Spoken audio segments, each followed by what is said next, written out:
Hello everyone, आज की video में हम पढ़ने वाले हैं क्लास 10th इकोनॉमिक्स का चैप्टर नंबर 1 जिसका नाम है development.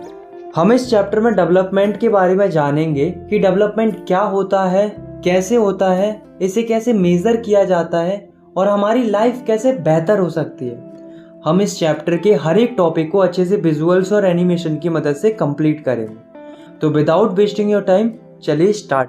What development promises different pupils different goals।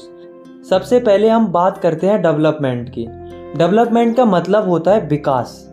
अब दोस्तों आप मुझे ये बताओ कि आपके हिसाब से डेवलपमेंट क्या है। तो आप में से कई सारे लोग कहेंगे कि बिल्डिंग्स का बनना डेवलपमेंट है, रोड्स बनना डेवलपमेंट है, रेलवेज बनना डेवलपमेंट है, अच्छे अच्छे स्कूल्स होना डेवलपमेंट है, हॉस्पिटल्स होना डेवलपमेंट है। तो सबके दिमाग में अलग अलग थॉट्स आएंगे डेवलपमेंट से रिलेटेड। लेकिन अगर मैं आपसे कहूं कि डेवलपमेंट को एक सिंगल लाइन में डिफाइन करो तो कैसे करोगे? देखो, हम लिखेंगे the betterment of anything is called development.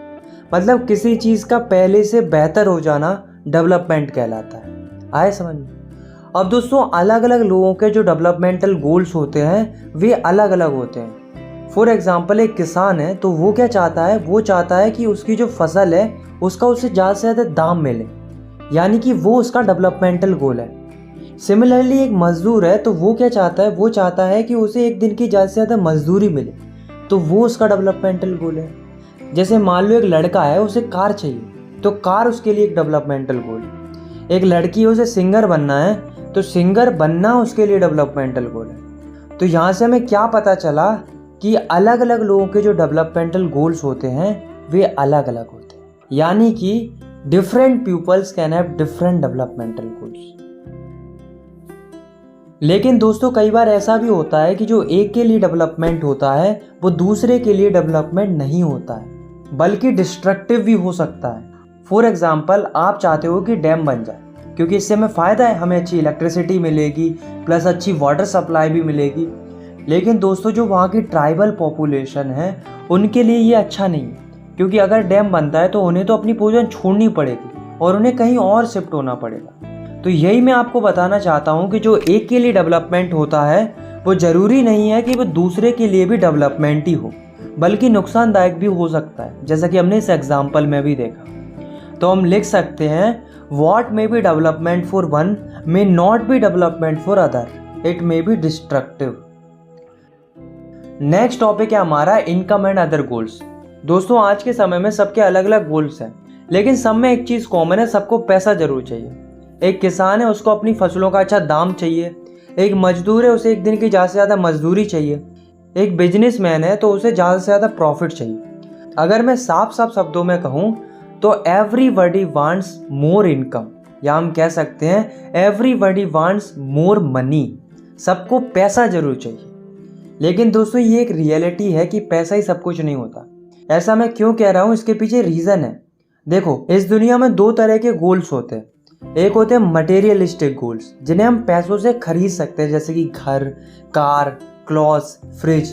तो ये मटेरियलिस्टिक गोल्स होते हैं। दूसरे होते हैं नॉन मटेरियलिस्टिक गोल्स, जिन्हें हम पैसों से नहीं खरीद सकते, जैसे कि equality, freedom, friendship, love, security, respect. तो ये नॉन मटेरियलिस्टिक गोल्स होते हैं। तो कहने का मतलब ये है कि इंसानों के डेवलपमेंट के लिए पैसा ही सब कुछ नहीं होता, बल्कि उसके साथ साथ लोगों को इन सब की भी ज़रूरत होती है। जैसे मान लो एक व्यक्ति है, उसकी एक बाहर की कंट्री में जॉब लग गई, उसे खूब पैसा मिल रहा है, वो अच्छा खासा कमा भी रहा है, लेकिन वहाँ पर उसके साथ डिस्क्रिमिनेशन हो रहा है, यानी कि उसे इक्वालिटी नहीं मिल रही है, जॉब सिक्योरिटी नहीं मिल रही है, रिस्पेक्ट नहीं मिल रही है। अब आप खुद ही सोचो कि क्या वो अपने आप को डेवलप्ड फील कर पाएगा? नहीं ना। तो यही मैं आपको बताना चाहता हूँ कि money is not enough for development. मतलब पैसा काफ़ी नहीं है डेवलपमेंट के लिए। In fact for proper development people look at on both materialistic goals as well as non materialistic.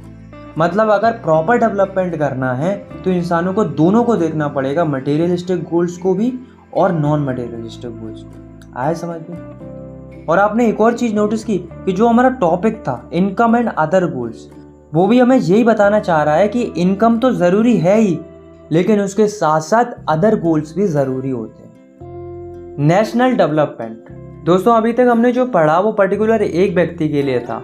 हमने ये जाना कि डेवलपमेंट का मतलब एक व्यक्ति के हिसाब से क्या होता है, लेकिन इस टॉपिक में हम जानेंगे कि पूरे नेशन का डेवलपमेंट कैसे होता है, मतलब पूरी कंट्री का डेवलपमेंट कैसे होता है। तो यहाँ पर भी लोगों के अलग अलग थॉट्स होते हैं। कुछ लोग कहते हैं कि देश का डेवलपमेंट तब होगा जब देश की सड़कें अच्छी होंगी। कुछ लोग कहते हैं कि देश का डेवलपमेंट तब होगा जब हेल्थ सेक्टर इम्प्रूव करेगा।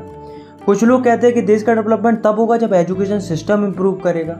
कुछ लोग तो ये भी कहते हैं कि देश का डेवलपमेंट तब होगा जब पेट्रोल का दाम कम हो। तो कहने का मतलब ये है कि जिस प्रकार लोगों के डेवलपमेंटल गोल्स अलग अलग हो सकते हैं, ठीक उसी प्रकार नेशन के डेवलपमेंट के प्रति भी लोगों की अलग अलग धारणाएं हो सकती है। यानी कि हम लिख सकते हैं different people could have different notions toward national development. और जब लोगों के अलग अलग विचार होंगे तो वो कॉन्फ्लिक्टिंग भी हो सकते हैं। आए समझ में? इसलिए जब भी कुछ किया जाता है डेवलपमेंट के लिए तो ये ध्यान रखा जाता है कि उससे ज़्यादा से ज़्यादा लोगों का फ़ायदा हो और नुकसान की गुंजाइश कम से कम हो। अब दोस्तों ये तो हम जानते हैं कि देश का विकास होना नेशनल डेवलपमेंट होता है, पर नेशनल डेवलपमेंट को डिफाइन कैसे करेंगे, इसकी एक्चुअल डेफिनेशन क्या होगी? देखो, तो the ability of the country to improve the living standard of its citizens is called national development. मतलब जब देश के नागरिकों का लिविंग स्टैंडर्ड इम्प्रूव होगा तब हम कहेंगे कि नेशनल डेवलपमेंट हो रहा है। मतलब वही बात है, देश तरक्की जब करेगा जब देश के लोग तरक्की करेंगे। और देश के लोग कब तरक्की करेंगे? जब उन्हें अच्छी एजुकेशन मिलेगी, अच्छी मेडिकल केयर मिलेगी, पब्लिक फैसिलिटीज़ मिलेंगी, लोगों को एम्प्लॉयमेंट मिलेगा, तो देश अपने आप तरक्की करेगा। आए समझ में? How to compare different countries और स्टेट्स। आपने देखा होगा कि कोई कंट्री डेवलप्ड होती है, कोई कंट्री अंडर डेवलप्ड होती है। तो ये पता कैसे चलता है कि ये कंट्री डेवलप्ड है या अंडर डेवलप्ड है? तो ये हम पता करते हैं इनकम के बेसिस पर। मतलब कोई कंट्री कितना कमाती है, इस आधार पर हम कंपेयर करते हैं कि वो कंट्री डेवलप्ड है या नहीं है। जिस कंट्री की जितनी ज़्यादा इनकम होगी वो कंट्री उतनी ही ज़्यादा डेवलप्ड होगी। तो हम लिख सकते हैं for comparing countries their income is considered to be one of the most important attributes. तो यहाँ पर ध्यान देना, मैंने क्या बोला? One of the most important attribute. मतलब इनकम जो है वो one of the most important attribute है कंट्रीज को कंपेयर करने की। इसके अलावा भी बहुत सारे होते हैं जिन्हें हम आगे डिस्कस करेंगे। तो जब भी कंट्रीज को कंपेयर किया जाता है तो सबसे पहले देखी जाती है उसकी इनकम। वो भी कौन सी इनकम? पर कैपिटा इनकम, जिसे हम एवरेज इनकम भी कहते हैं। तो क्या होती है ये पर कैपिटा इनकम? तो पर कैपिटा इनकम का मतलब होता है कि देश में रहने वाला प्रत्येक व्यक्ति एवरेज कितने पैसे कमाता है एक साल के अंदर। तो इसको निकालने का एक सिंपल सा फॉर्मूला होता है कंट्री की टोटल इनकम अपॉन कंट्री की टोटल पॉपुलेशन। इस फॉर्मूले से हम कंट्री की पर कैपिटा इनकम निकाल सकते हैं। फॉर एग्जांपल, एक कंट्री है जिसमें 4 लोग रहते हैं, ए, बी, सी, डी।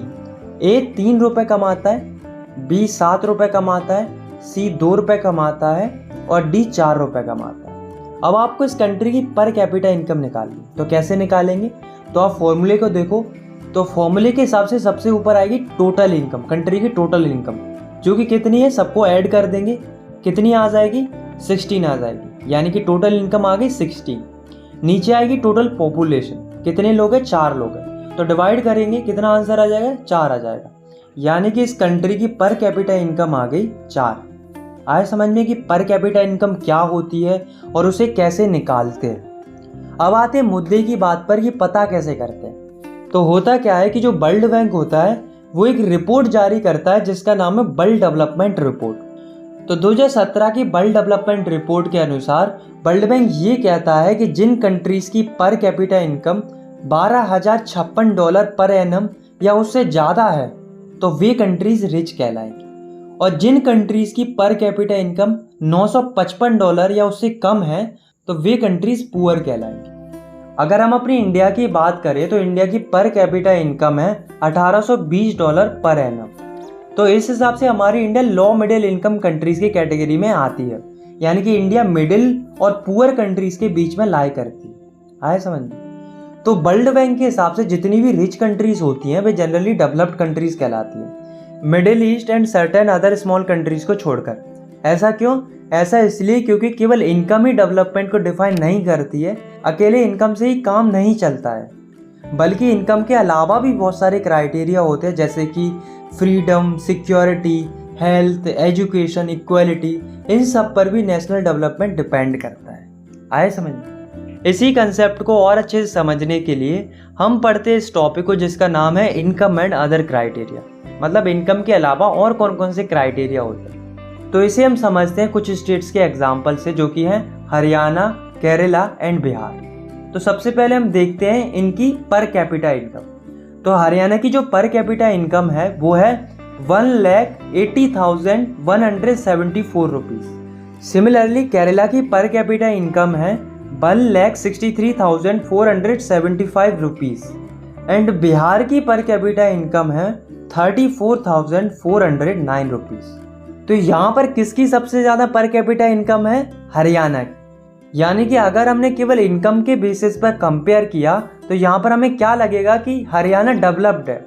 पर जैसा कि हमारा टॉपिक है इनकम एंड अदर क्राइटेरिया, तो यहाँ पर हमें इनकम के अलावा अदर क्राइटेरियाज को भी देखना पड़ेगा, जैसे कि infant mortality rate, literacy rate, net attendance ratio. तो इनको भी हमें कंसिडर करना पड़ेगा। तो सबसे पहले तो हम ये देखते हैं कि इन्फेंट मोर्टेलिटी रेट होती क्या है। तो it's indicate the number of children that die before the age of 1 year as a proportion of 1000 live children born in that particular year. मतलब इन्फेंट मोर्टेलिटी रेट ये बताती है कि एक पर्टिकुलर ईयर में 1000 बच्चों में से कितने बच्चे मर जाते हैं अपनी 1 साल कंप्लीट करने से पहले। तो ये होती है इन्फेंट मोर्टेलिटी रेट। तो इन्फेंट मोर्टेलिटी रेट जितनी ज़्यादा कम होगी उतना ही अच्छा होगा। तो हरियाणा की इन्फेंट मोर्टेलिटी रेट है 30, केरला की है 10 और बिहार की है 35।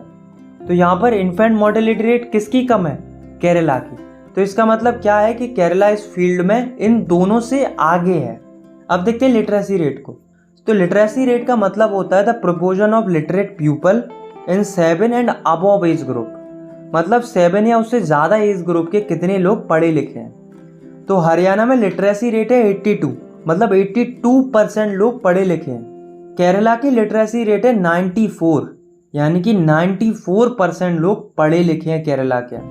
और बिहार की लिटरेसी रेट है 62, यानी कि बिहार में 62% ही लोग पढ़े लिखे हैं। तो यहाँ पे हमें क्या पता चला कि जितनी ज़्यादा लिटरेसी रेट उतनी ही ज़्यादा पढ़े लिखे लोग। तो यहाँ पर सबसे अच्छी लिटरेसी रेट किसकी है? केरला की। अब देखते हैं नेट अटेंडेंस रेशियो को। तो ये क्या होता है देखो। तो the total number of children of age group 14 and 15 years attending school as percentage of total number of children in the same age group. मतलब 14 से 15 साल के जो बच्चे हैं उनमें से कितने बच्चे स्कूल अटेंड करते हैं। तो अगर हम देखें हरियाणा को, तो हरियाणा का नेट अटेंडेंस रेशियो है 61। मतलब हरियाणा में इस ग्रुप के हर एक 100 बच्चों में से केवल 61 बच्चे स्कूल अटेंड करते हैं। वहीं अगर हम देखें केरला को, तो केरला का नेट अटेंडेंस रेशियो है 83। मतलब इस ग्रुप में हर 100 बच्चों में से 83 बच्चे स्कूल अटेंड करते हैं। अगर हम देखें बिहार का, तो बिहार का नेट अटेंडेंस रेशियो है 43। मतलब 100 बच्चों में से केवल 43 बच्चे ही स्कूल अटेंड करते हैं। तो यहाँ पर भी बेस्ट कौन है? केरला, क्योंकि केरला का सबसे ज़्यादा नेट अटेंडेंस रेशियो है। आए समझ में? अब आप इस पूरे डाटा को ज़रा ध्यान से देखो। तो यहाँ से हमें क्या पता चला कि भले ही हरियाणा की पर कैपिटा इनकम ज़्यादा थी, लेकिन बाकी फैक्टर्स में हरियाणा पीछे था। तो कहने का मतलब ये है कि इनकम ही इकलौता क्राइटेरिया नहीं होना चाहिए कंट्रीज़ या स्टेट्स को कंपेयर करने का, बल्कि इनकम के साथ साथ हेल्थ और एजुकेशन का भी बहुत इंपॉर्टेंट रोल होता है डेवलपमेंट। अब देखो ना कि केरला इन सब फील्ड में आगे क्यों था, क्योंकि केरला में एजुकेशन और हेल्थ फैसिलिटीज़ अच्छी थी। आया समझ? इसी से रिलेटेड एक बहुत ही अच्छी लाइन है जो कि है, money in your pocket can not buy all the goods and services that you may need to live well. इसका मतलब ये है कि जो आपके पास पैसा है वो सारी चीज़ें नहीं खरीद सकता जो जीने के लिए ज़रूरी होती है। फॉर एग्जाम्पल आप खुद ही सोचो, क्या हम पैसे की मदद से एक पॉल्यूशन फ्री इन्वायरमेंट खरीद सकते हैं? नहीं ना। सिमिलरली क्या हम पैसे की मदद से इन्फेक्शन होने से रोक सकते हैं? ऐसा तो नहीं होगा ना कि इन्फेक्शन आपसे पूछेगा कि आप पैसे वाले हो या गरीब हो। इन्फेक्शन तो कभी भी किसी को भी हो सकता है। इसीलिए इनकम के साथ साथ अदर फैक्टर्स को भी कंसिडर करना चाहिए। पब्लिक फैसिलिटीज़, तो जैसा कि नाम से ही पता चल रहा है कि ऐसी फैसिलिटीज़ जो पब्लिक को दी जाती हैं गवर्नमेंट के द्वारा, ताकि लोग अच्छे से अपना जीवन जी सके और उनका ओवरऑल डेवलपमेंट हो सके। उन्हें पब्लिक फैसिलिटीज कहते हैं। तो हम लिख सकते हैं public facilities are the those basic facilities which are provided to all citizens by the government for their wellbeing and overall development. For example जैसे कि एजुकेशन हो गया, हेल्थ हो गई, सिक्योरिटी हो गई, फूड हो गया, तो ये पब्लिक फैसिलिटीज़ होती हैं जो गवर्नमेंट प्रोवाइड कराती हैं लोगों के लिए। तो जितनी ज़्यादा अच्छी पब्लिक फैसिलिटीज़ लोगों को मिलेंगी, लोगों की लाइफ भी उतनी ही ज़्यादा बेहतर होती जाएगी। इसलिए कुछ स्टेट्स में जो पब्लिक डिस्ट्रीब्यूशन सिस्टम है वो भी बहुत अच्छे से काम कर रहा है ताकि लोगों को अच्छी हेल्थ और न्यूट्रिशन मिलता रहे। बॉडी मास इंडेक्स यानी कि BMI। तो बॉडी मास इंडेक्स होता क्या है? तो ये क्राइटेरिया होता है जिसकी मदद से हम किसी भी पर्सन के हेल्थ स्टेटस को बता सकते हैं कि वो नरिश्ड है या अंडर नरिश्ड है या ओवर वेटेड है। यानी कि हम लिख सकते हैं body mass index is the criteria which is used to find out whether a person is nourished, under nourished और ओवर वेटेड। अब बॉडी मास इंडेक्स निकालते कैसे हैं? How to find body mass index? देखो, इसका एक फॉर्मूला होता है जो कि है वेट अपॉन हाइट का स्क्वायर। वेट आपको केजी में लेना है और हाइट आपको मीटर में लेनी। तो मान लो कोई व्यक्ति है, उसका वेट है 120 केजी और उसकी हाइट है 2 मीटर्स। अब हमें इसका बॉडी मास इंडेक्स निकालना है। तो ऊपर रखेंगे वेट जो कि है 120 केजी, नीचे रखेंगे हाइट और उसका करेंगे स्क्वायर। कितना आ जाएगा? 4। तो ये कट जाएगा, कितना आ जाएगा? 30। यानी कि जो बॉडी मास इंडेक्स है इस व्यक्ति का वो आ गया 30। तो इस तरीके से आप किसी भी व्यक्ति का बॉडी मास इंडेक्स निकाल सकते हो। आया समझ में?